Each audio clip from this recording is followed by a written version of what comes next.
Queridos sacerdotes, buenos días, buenas tardes o buenas noches, según su paralelo y su meridiano, donde estén situados. Nosotros hemos cambiado hoy de escenario porque hace un día bellísimo en Valencia, acabando enero, pero con un tiempo extraordinario después de unos fríos que hubo hace 15 días. Entonces, estamos contentos dentro del gran problema de la pandemia, muy preocupados por la situación de nuestro país, por la situación de Portugal, muy vecino a nosotros, por la situación de los países de América, del mundo en general.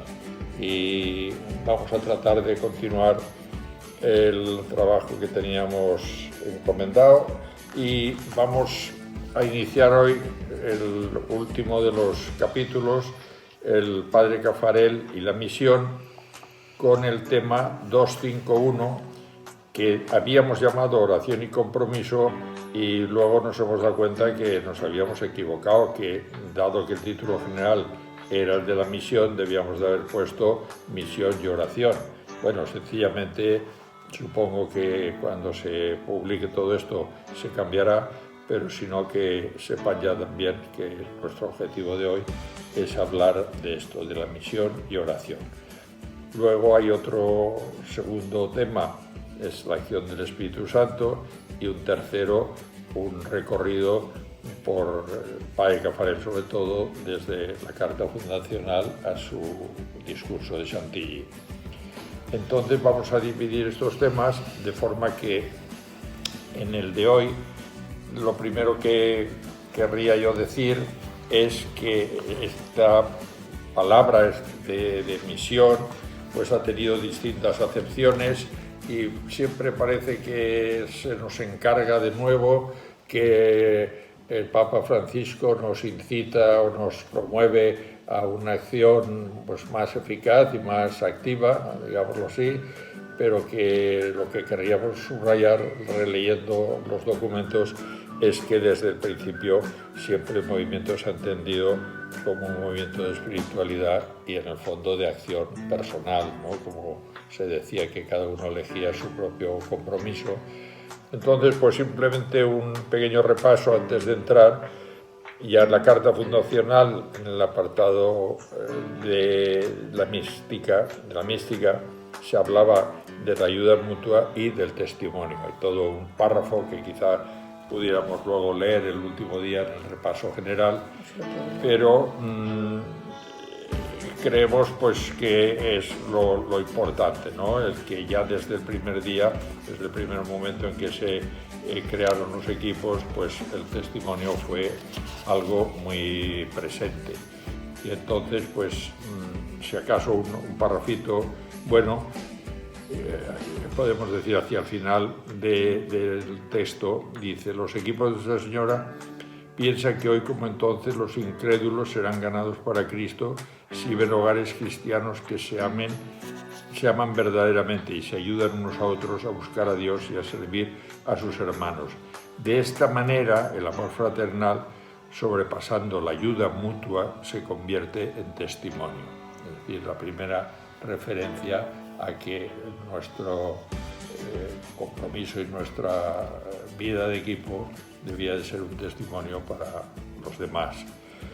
Bien, y precisamente hay una aclaración, ahora que lo veo es interesante decir que se usa adrede el término testimonio en vez de apostolado. En aquel tiempo de los años 40, el apostolado era muy presente porque estaban todas estas organizaciones de acción católica, parroquiales, de carácter social, etcétera, que estaban la gente comprometida, los que entraron en los equipos muy comprometidos en esos campos.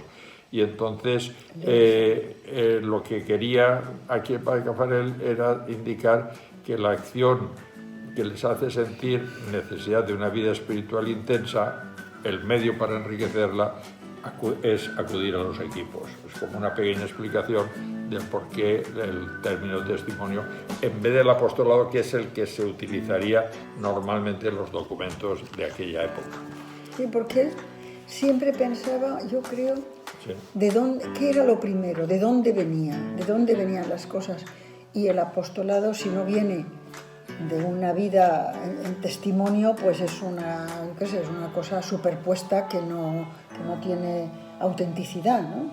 Lo mismo que la misión, si no está alimentada por la oración, pues al final agota y al final no tiene vitalidad.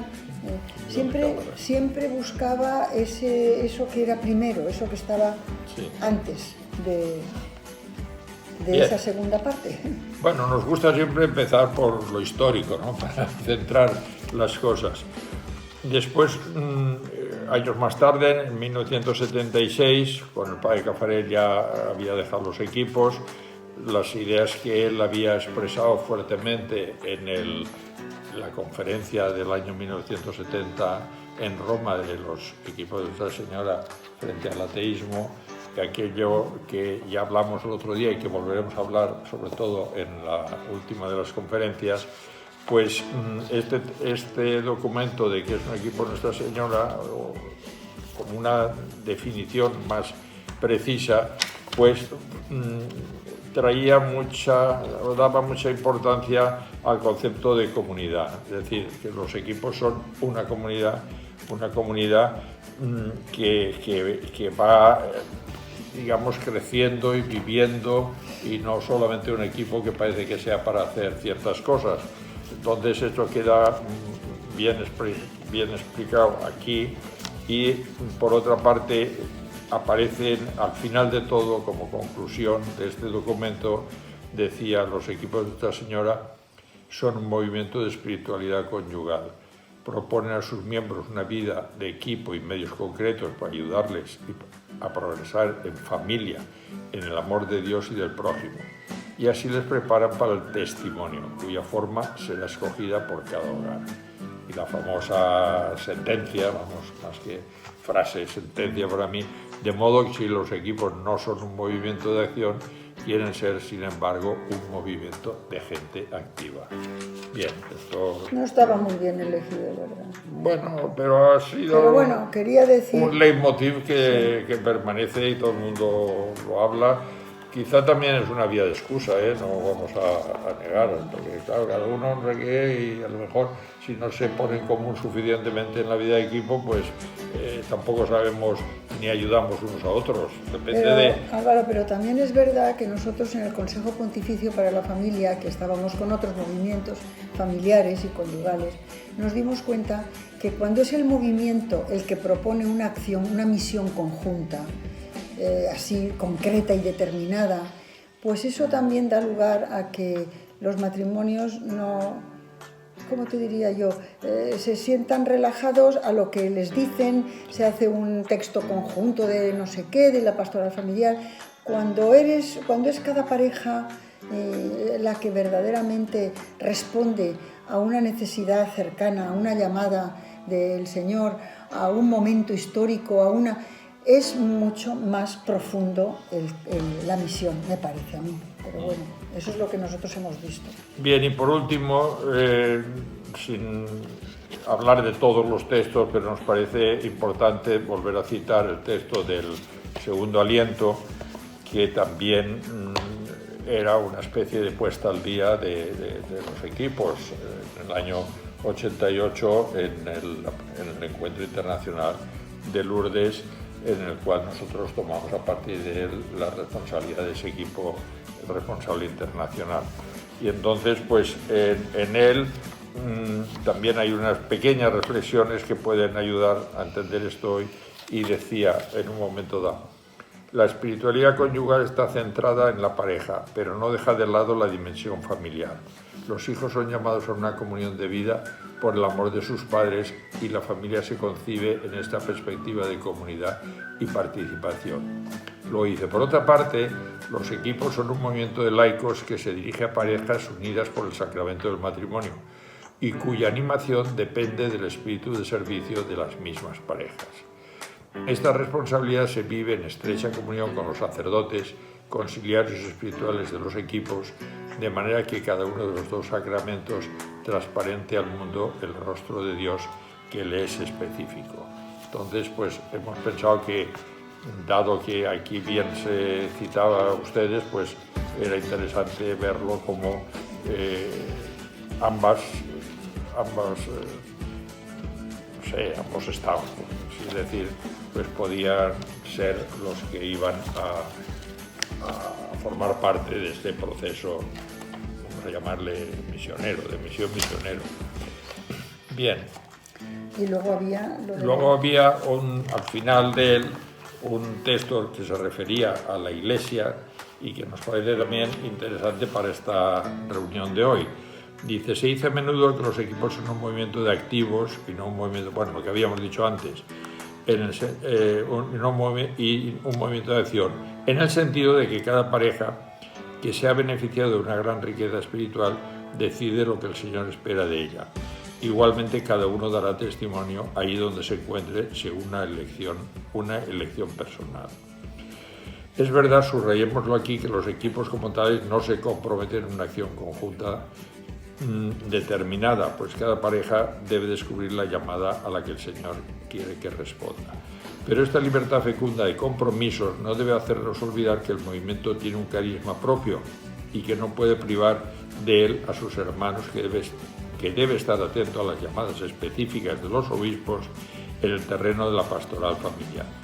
Es importante también que los equipos se abran a otros medios sociales y se preocupen de las necesidades de sus respectivos países, preferentemente las que son señaladas por los obispos locales. Y citemos aquí algunos campos de acción de la pastoral familiar donde hay mayor urgencia: acompañar a equipos de jóvenes, preparar a los novios al matrimonio, caminar con parejas jóvenes casadas, ayudar a las parejas en dificultad y a los divorciados vueltos a casar y preocuparse de los jóvenes que cohabitan. Esto es del año 88, han pasado 30 años y un poquito más, y la verdad es que es tan actual y tan motivado por las palabras que el Papa Francisco ha dicho respecto a campos de acción, de atención a las periferias sociales, las familias vulnerables, las situaciones difíciles, que, bueno, no digo que nos adelantáramos porque ya estaba, pero que bien, estamos contentos de que hace ya 30 años los equipos pues están muy preocupados por esa apertura al mundo. Y bueno, eso podría ser una introducción no solo de hoy, sino del conjunto de los 3 días, y le dejo un poquito a Mercedes que continúe centrándose en 3 temas. Sí, yo, como decía antes, voy a empezar por el fondo, por el inicio, ¿no? La misión, antes de llegar a todo esto que acaba de leer Álvaro, que a mí me pone muy nerviosa, que parezca que se ha descubierto ahora, cuando siempre ha estado ese ánimo a la misión presente, pero es que todo eso tiene, la misión empieza o continúa o siempre se basa, está en algo mucho más profundo y más cercano. Entonces yo me iba a centrar en 3 puntos de esa misión, de los que a veces pues no nos damos cuenta que son la base de todo, ¿no? El primero es, como misión, además está dicho pues por el padre Caffarel desde el inicio, y tengo aquí un texto muy bonito. La primera misión es la santificación del otro, ayudar, colaborar en esa santificación del otro. Ya hace muchísimos años el padre Caffarel nos decía esto, y aquí hay un texto que está en el libro que estoy traduciendo, El matrimonio, aventura de santidad, que lo explica de una manera, pues como era el padre Caffarel, muy realista y al mismo tiempo muy profunda. Y dice: en la hora en que se unen por el sacramento del matrimonio, muchos esposos o muy pocos esposos quizá comprenden la magnífica confianza que les ha testimoniado Cristo. Y entonces, como si fuera un comentario, ¿no? Dice: este ser, esta persona que desde hace muchos años trabajo con mi gracia, he aquí que te la confío. Tengo necesidad de ti para llevar a buen puerto la obra que he comenzado. Cuento contigo.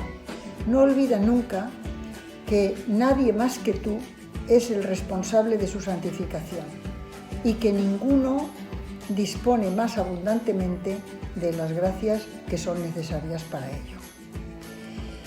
Entonces explica, el amor no tiene otro lenguaje. Amar es querer el éxito completo del ser amado, su desarrollo y su felicidad humana, desde luego, pero sobre todo y por encima de todo, su, no sé cómo diríamos, épanouissement, su desarrollo religioso, sin el cual su vida no será un éxito y su ser tampoco llegará a su perfección posible eterna. El amor verdadero es ambicioso, el amor verdadero es exigente.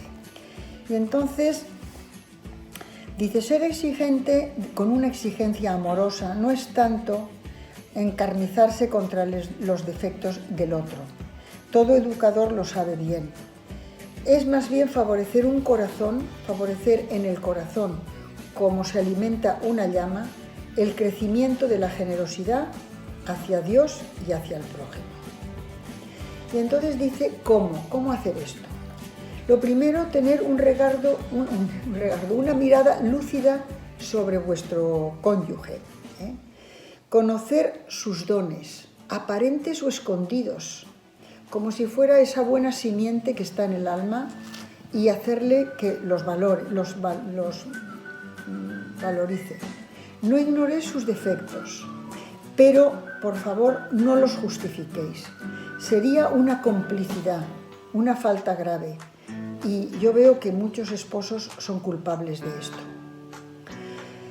Esa lucidez, que no sea una lucidez de egoísmo, él la llama diabólica, que es muy diferente de una lucidez de amor que os recomiendo. Es decir, esa lucidez que dice que tenemos a veces muchas mujeres que sabemos también ver los defectos, recordarlos, ponerlos en relieve. Eso le llama a él una lucidez egoísta, ¿no? Es una lucidez de amor. No os contentéis de conocer sus talentos y sus defectos. Ayudadle a darse cuenta. Me acuerdo que Manolo Iceta siempre nos decía, ¿cómo va uno a cambiar si no se da cuenta? Y es verdad, si no te das cuenta de ciertas cosas, pues no puedes cambiar, porque... Entonces dice, ayudadle a darse cuenta, pero hacerlo con humildad y con discreción. Porque dice, si no le ayudáis a darse cuenta, dice, a veces, el otro día un matrimonio de nuestro equipo también lo comentaba, yo ya me he cansado, es mejor callarse. Pero él decía, muy a menudo el silencio no es más que pereza, respeto humano o cobardía. Dice, no, tenéis que seguir hablándolo, pero que vuestra franqueza sea humilde, socorro de un pecador que ayuda a otro pecador y que espera también luego ser ayudado por él. A la humildad unid la discreción. La discreción hace que uno no quiera tener una presión continua. Dice, todo chantaje sentimental está mal. Entonces tenéis que respetar los caminos de Dios en ese otro ser cuya evolución quizá no corresponda a vuestros deseos. ¿Qué importa? Son los planes de Dios los que hay que querer y no los nuestros. Esto a mí también me ha dejado muy impresionada. Es decir, bueno, no puedes imponerle al otro los planes que tú piensas que debería tener, sino hacerle descubrir los planes que Dios tiene para él. En fin, que vuestro amor sea paciente, con esa paciencia pueblerina que hace confianza a las estaciones. Entonces vuestro amor exigente dará frutos.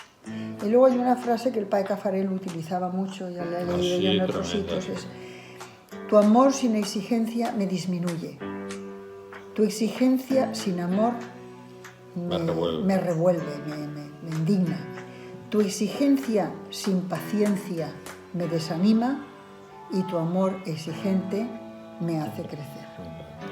Bien, a nosotros nos ha parecido extraordinario porque de hecho los deberes de sentarse, que son esos diálogos en profundidad, diálogos conyugales en profundidad, tendrían que ser siempre un poco esto, tendrían que buscar siempre conocernos y ayudar al otro a conocerse mejor, nuestros defectos, nuestros dones que tenemos ahí, también decírselos, los dones, decírselos, a lo mejor no se ha dado bien cuenta y si te los dices, los alimentas, los haces crecer. darnos cuenta con paciencia, con humildad, por eso de que dice que es un pecador que ayuda a otro pecador. Y el diálogo, el deber de sentarse puede ser eso y puede ayudarnos extraordinariamente. Y también la oración conyugal. Son dos puntos concretos de esfuerzo que nos pueden ayudar en este camino de santificación. El segundo, otra misión, es la misión de primera, la santificación, la ayudar a la santificación del otro. La segunda misión sería ayudarnos en la santificación en familia, que es bastante difícil porque, no sé, bueno, lo hacemos sin querer porque hablamos, dialogamos, les decimos a los hijos, ellos nos dicen, pero nosotros creemos que hay un medio extraordinario que es la oración en familia, que para nosotros fue decisivo en nuestra vida de familia. ¿Quieres que empiece yo por la de Guillermo? Sí. Tengo aquí una, no sé, para quién la escribió, nuestro hijo Guillermo. Tenía entonces 12 años, creo. Se la pidieron quizá en el colegio, sobre la oración en familia. Dice, hace unos días me preguntaban, ¿cuáles han sido las personas, las situaciones, las cosas que te han hecho madurar en la fe?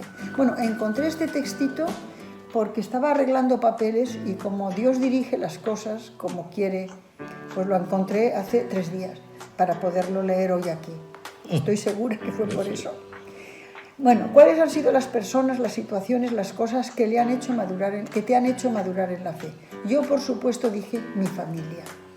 Porque mi familia me ha enseñado a crecer y a madurar, a vivir y a amar, a ser cristiano y a orar. Pues fue ella quien me acercó a la oración, aunque yo no supiera muy bien su utilidad. Entonces dice cosas prácticas, ¿no? Que nunca apetecía, que a veces había algo mejor que hacer, casi todo sonaba mejor que el silencio, luego ponerse de acuerdo en alguna hora concreta. ¿Merecía la pena tanto esfuerzo? Hoy sé que sí. Antes no hubiera sabido qué decir. Y digo que sí porque en todos nosotros ha quedado un pozo, una manera de vivir, un talante que nos hace sentirnos unidos en familia. Yo por eso he de agradecer tanto que en mi familia fuera tan importante los ratos de oración. Esos ratos que hacían que la familia fuera más familia. Esos ratos en los que unidos como pequeña comunidad orante dejábamos entrar poquito a poco a Dios. Esos ratos unidos al afecto amoroso de mis padres, al diálogo natural y sencillo de todos con todos, consiguieron que fuéramos conscientes de una presencia. La presencia real de Dios en nuestras vidas. Esta presencia, aunque no del todo descubierta, pues dura toda una vida, nos ha hecho amar más a Dios, a los hombres y a nuestra familia, con la que un día nos embarcamos en el maravilloso mundo de la oración en familia. Y yo quería añadir que, mirar, si la catequesis, que es muy importante, pero se dirige muchas veces, sobre todo, pues aquí, a la cabeza. Y luego pues te dan una formación, se estudian las cosas, tal, pero llega un momento que no ha habido una experiencia de Dios, es muy fácil que haya un problema de fe, que se cuestione la fe, que se pierda la fe.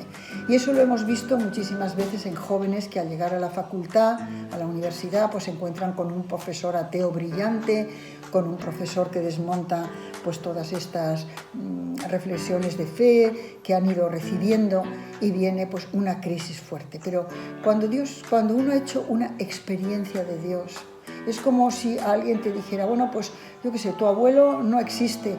Y decir, bueno, y es que yo lo he conocido, y como lo he conocido, claro, pues puedo decir que sí que existe porque yo lo he acogido, lo he vivido, le he escuchado, él me ha escuchado a mí. Eso es lo que pretende la oración en familia, que haya una experiencia de fe.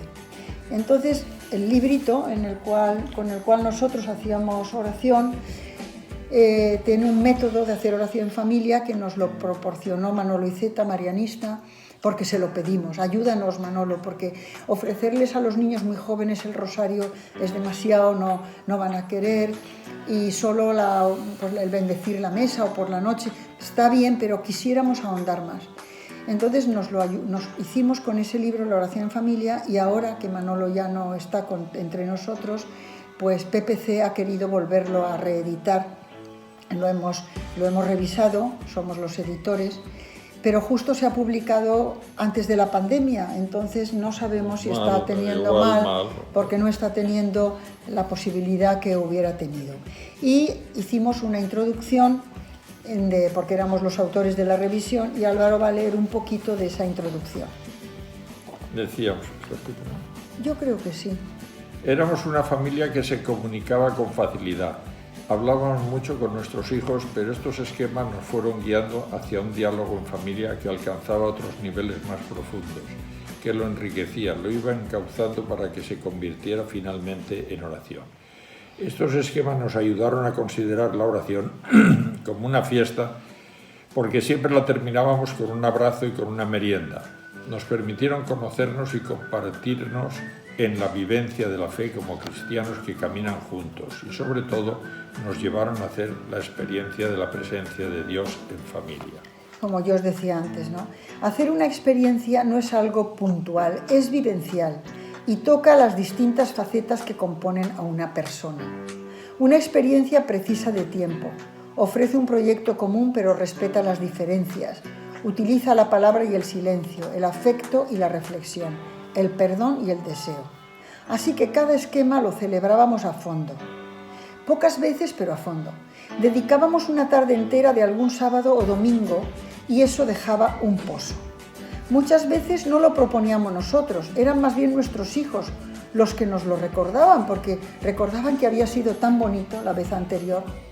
Se preparaba un poco el ambiente, quizás con algo de música, el diálogo se desarrollaba sin prisas.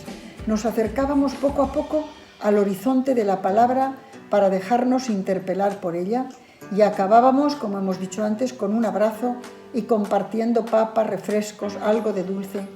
Semejante riqueza de palabras, silencios, gestos y actitudes dejaba en los niños el deseo de volver a vivirlo. Y siempre es mejor responder a un deseo que imponer una cosa. Todos aprendimos, y puede que nosotros aprendiéramos más de nuestros hijos que ellos de nosotros.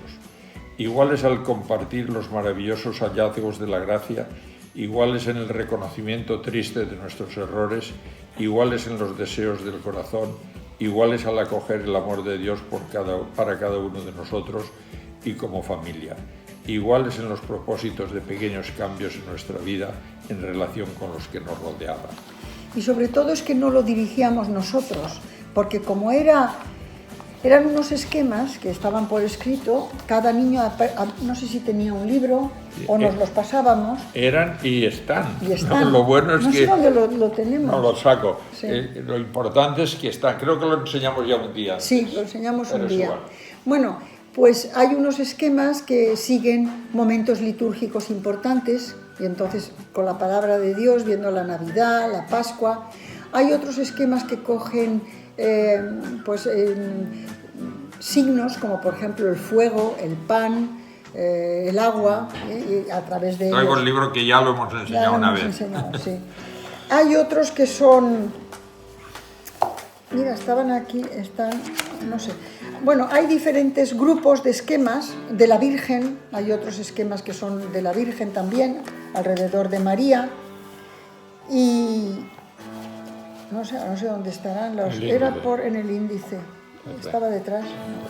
Bueno, entonces están como agrupados, y los íbamos haciendo, pues ya digo, en vez de, pues todos los sábados no, uno sí o un domingo, están aquí, sí. Era reflexionando en torno al Evangelio, que eran encuentros de Jesucristo, ¿no? ¿Qué quieres que haga por ti? Hoy quiero hospedarme en tu casa. Llegaron 4 llevando un paralítico, si conocieras el don de Dios. Tal. Otros que son para más mayores, oración interior en torno al Evangelio, que son más el anuncio a los pastores, el hijo pródigo, yo soy el buen pastor. Otros, como decía yo, momentos litúrgicos al celebrar la vida de Jesús, su nacimiento, su muerte, su resurrección, Pentecostés. Otros sobre la Virgen. Otros son cosas concretas, ¿no? Al leer esto escuchamos tu voz. Uno es lo mejor que yo tengo es para ti. La carta del gran jefe piel roja, que es un poco ecológico. Erin, una niña especial, que tantas películas que hay ahora, los especiales, pues era sobre esto, pues alguna niña con discapacidad. Y luego tantas cosas nos hablan de ti, el pan, el agua, el fuego, los abuelos. Y luego finalmente celebrando acontecimientos que no solemos celebrar. Alguien nos ama y nos llama a la vida, el Dios fiel que mantiene su amistad y todo don es una vocación. Es curioso porque nosotros empezamos por este, que es el último. Todo don es una vocación, por este empezamos.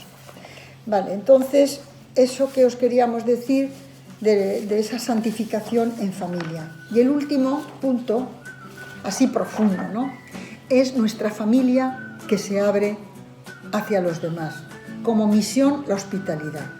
La hospitalidad era una de las obligaciones de la Carta Fundacional. Sí, sí. Es una casa abierta. Luego ya se le llamó hospitalidad la acogida. La acogida.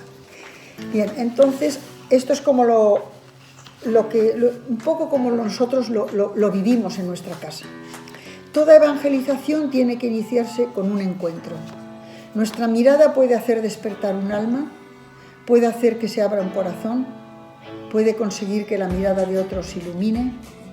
Nuestra mirada de hombres es también mirada creadora cuando es mirada de amor y no mirada de sospecha, mirada de indiferencia o mirada de juicio. Y para mirar a alguien te tienes que parar. Yo me acuerdo que uno de mis nietos, dándole yo una cosa a un señor que pedía en la calle, me dijo: abuelita, eso no lo debes de hacer porque dicen que tienen que ir a Cáritas porque... Y yo le dije: tienes razón, pero yo solamente le he dado esto porque así le he podido mirar. Porque normalmente la gente pasa y claro, no mira también para no tener que dar, pero mirar es lo primero, ¿no?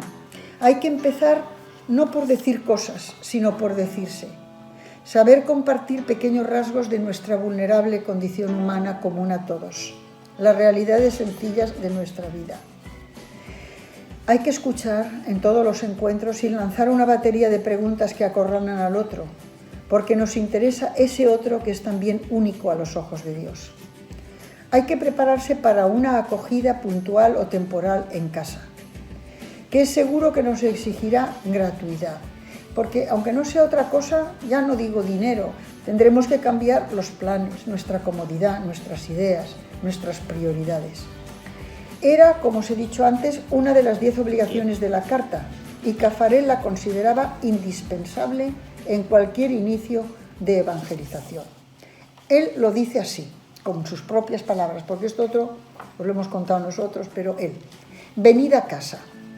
Esta expresión deja entrever que la acogida es en primer lugar de orden espiritual, que vamos a abrir al que viene nuestro propio corazón, porque la casa es el cuerpo de la familia, traduce su alma profunda. La verdadera hospitalidad no consiste pues solo en compartir el pan, sino sobre todo la vida interior del hogar, sus alegrías y sus penas, sus pensamientos y sus sentimientos. Es precioso para un nuevo amigo, para un extranjero, tantos que han venido a nuestra casa, para unos jóvenes, para una pareja de paso o recién llegada, ser acogido a la mesa, pero todavía más, ser acogido a la existencia cotidiana de una familia. Y nos decía: ¿cuántos nombres podéis recordar que no sean los de vuestros amigos y parientes cercanos? Qué pena si son pocos. Bien, este es un punto que influye también en la santificación de la familia, porque acostumbra a que en un momento dado hay que cambiar toda prioridad y hay que acoger. O sea, nos habíamos organizado de una manera y que siempre el que llega aporta algo. No solo le damos, sino que nos enriquece, nos llena, nos aporta cosas, nos quiere a lo mejor y nos da ejemplo. Porque muchísimas veces escuchando te quedas... Y también, por otra parte, pues es incómodo, nos cambia horarios, en fin, todas estas cosas. Queríamos acabar... Sí. Faltan 10 minutos. 10 minutos nos da tiempo. Bueno. Tranquilamente. Sí. Queríamos que quedara bien claro, porque lo hemos vivido en nuestra vida, que cualquier misión hacia afuera y apostolado está muy bien, hay que hacerlo, trabajar en pastoral familiar, por los equipos, hacer esto, yo qué sé, acompañar en pilotaje, las responsabilidades. Nosotros lo que hemos hecho, a lo que nos llamó el Señor, fue a la responsabilidad. Hubiéramos elegido a lo mejor cualquier otra cosa, pero finalmente vas reconociendo la llamada de Dios, porque se va repitiendo por aquí y por allá, y dices, pues no es lo que hubiera elegido, Señor, pero por ahí nos llamas, pues ahí vamos, ¿no? Como decía Manolo Iceta, imaginaos que los equipos son como una vaca estupenda que tiene una leche muy buena y la van ordeñando, pero si alguien no alimenta a la vaca, pues al final se acaba, ¿no? No os importe, hacedlo con ilusión, esta responsabilidad dentro del movimiento, pero tiene que haber, o se tiene que conjugar con esa base profunda de la santificación nuestra, de esa misión de santificación nuestra, de nuestros hijos y de nuestra familia que se abre a la de los demás. Y por eso mismo, de que da igual lo que se haga, que no hay nada más importante y no hay nada menos importante, yo quería leer, es que es un texto, no sé si va o no va, pero para nosotros es un texto muy importante, ¿no?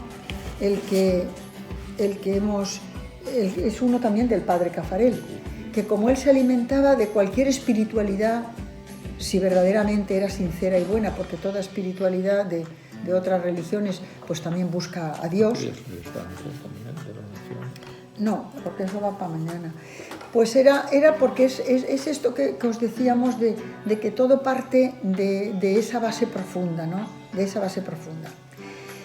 Y él decía, esta historia que nosotros le llamamos la de Tagore, porque a él había influido un cuento de Rabindranath Tagore, el poeta hindú.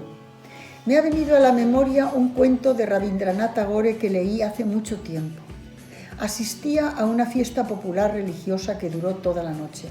Cuando ya amanecía, escuché, cantado por una voz maravillosamente pura, el siguiente estribillo: «Oh barquero, condúceme hasta la otra orilla». No es aún más allá, algún lugar lejano donde aspiran a llegar los que cantan ese estribillo: el pequeño vendedor ambulante, el herrero del pueblo, la bordadora sentada en el umbral de la puerta, el asceta de las montañas y todos los hermanos y hermanas innumerables de las ciudades y los campos, sino un más allá que es un más adentro, otra región, otra orilla que se encuentra no alejándose del lugar donde se vive, ni del trabajo que se hace, ni de aquellos a los que se quiere, sino entrando en lo más profundo del corazón.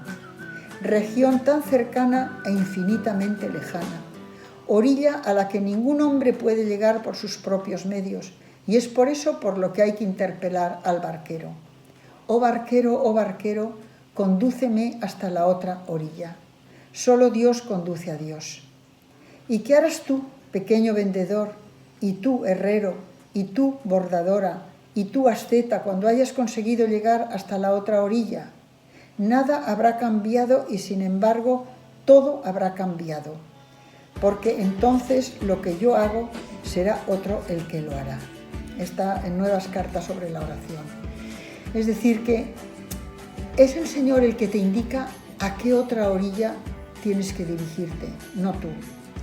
Vas poco a poco, ¿verdad?, en pareja, bueno, a lo mejor por separado, pero nosotros aconsejamos que sea en pareja porque esa misión en pareja nos une, nos hace conocernos más y nos ayuda a no separarnos, a valorar eso que decía aquí, los dones, los defectos, a complementarnos, a corregirnos, a estar más unidos, ¿no? Pero a lo mejor a otros, pues no sé, su otra orilla, el Señor lo sabe, porque solo Dios conduce a Dios. Y también nos gustaba mucho este texto porque no tenemos que hacer comparaciones, ¿eh? En nuestro equipo, pues yo qué sé, no sabemos, ¿eh? Pues unos nos hemos comprometido más, otros parece a simple vista que menos, pero ¿quién puede juzgar en una pareja o en una familia? Porque hay niños pequeños a temporadas muy difíciles, hay padres mayores, que es nuestra primera misión, ayudarles a estar con ellos, hay, pues no lo sé, todo tipo de cosas, de problemas, y no es fácil juzgar, ¿no? Pero lo que sí que es importante es que todos escuchemos esa canción, ese estribillo, oh barquero, y que lo repitamos, oh barquero, condúceme hasta la otra orilla. Entonces, nosotros queríamos acabar un poco con esta idea. Llamamos al barquero, pero porque él nos ha llamado primero y nos ha mostrado esa otra orilla que vemos a lo lejos como una promesa. Solo si él nos lleva, llegaremos hasta allí. Y poco a poco comprenderemos que ese allí puede tener 1000 nombres.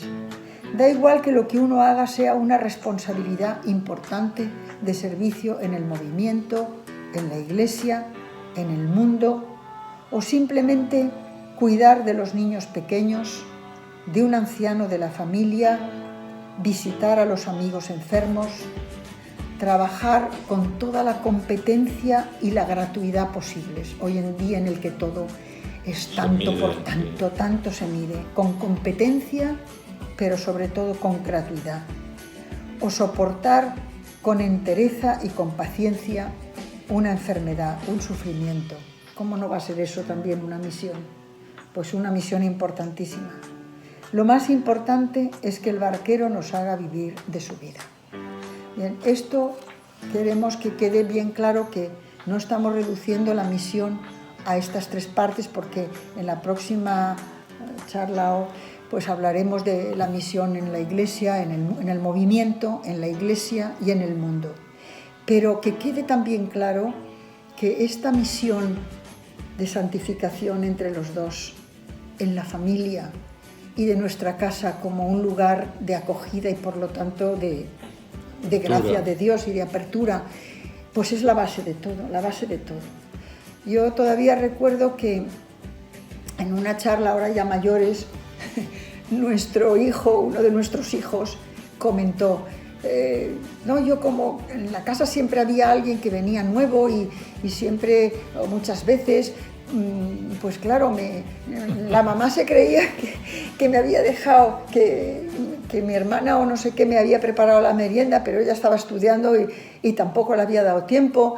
Y otras veces pues no estaban en casa y yo tenía la llave desde los 10 años para entrar, porque como ellos viajaban tanto, y me acuerdo que su novia dijo, yo cuando me cuenta esto me quedo pasmada, porque como mi familia era una familia normal, bueno, era una familia estupenda, pero queremos decir que una familia abierta pues es una familia un poco, no es muy normal, en el sentido de que es una familia que se amplía. Pero ahora mismo, en estos días que hemos estado ordenando cartas, no podéis imaginaros la riqueza que ha supuesto volver a leer y encontrarnos con todas las cartas de tantas personas extraordinarias, tantas parejas que han pasado por casa, tantos conciliarios y tantos jóvenes también.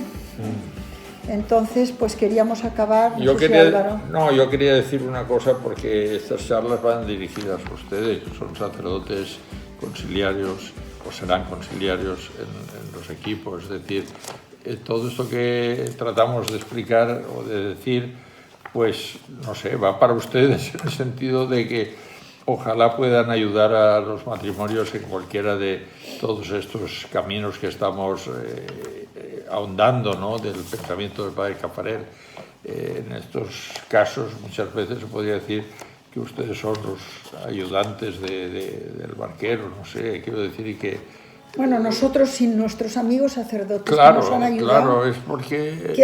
Que muchos ya han muerto y que nos recordamos casi todos los días. Claro. Manolo Iceta, Federico Sanfeliu, el padre Olivier, el padre Bernard Olivier, el propio padre Caffarel, que vamos a decir, claro. Cristóbal Sarrias. Sí, mucho. Que sé cuantísimo. Carlos Sancho, madre mía, Carlos Sancho, nuestro conciliario. Nuestro conciliario actual. José Vicente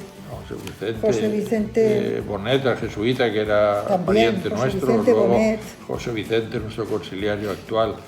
Es decir, Olmos, que, José Vicente Olmos. ¿Qué vamos a decir que ustedes no sepan? Y no sé, lo que nos gustaría es que estas conferencias pues sirvieran para, no sé, motivarles, aunque ya estarán motivados suficientemente si las están oyendo, pero Si solamente una familia o dos pudiera tener esta apertura, imagínense lo que sería eso si todas las familias del movimiento, todas, que yo creo que la mayoría la tienen, la irradiación que eso puede tener, aunque no estén comprometidos concretamente, pero eso puede tener una irradiación enorme.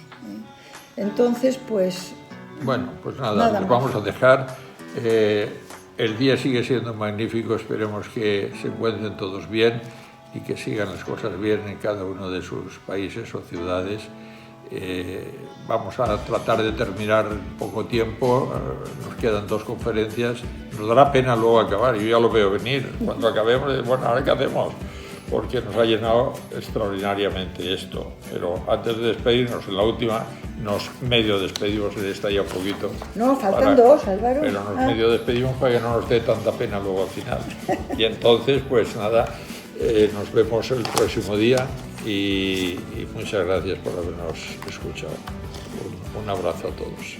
Adiós.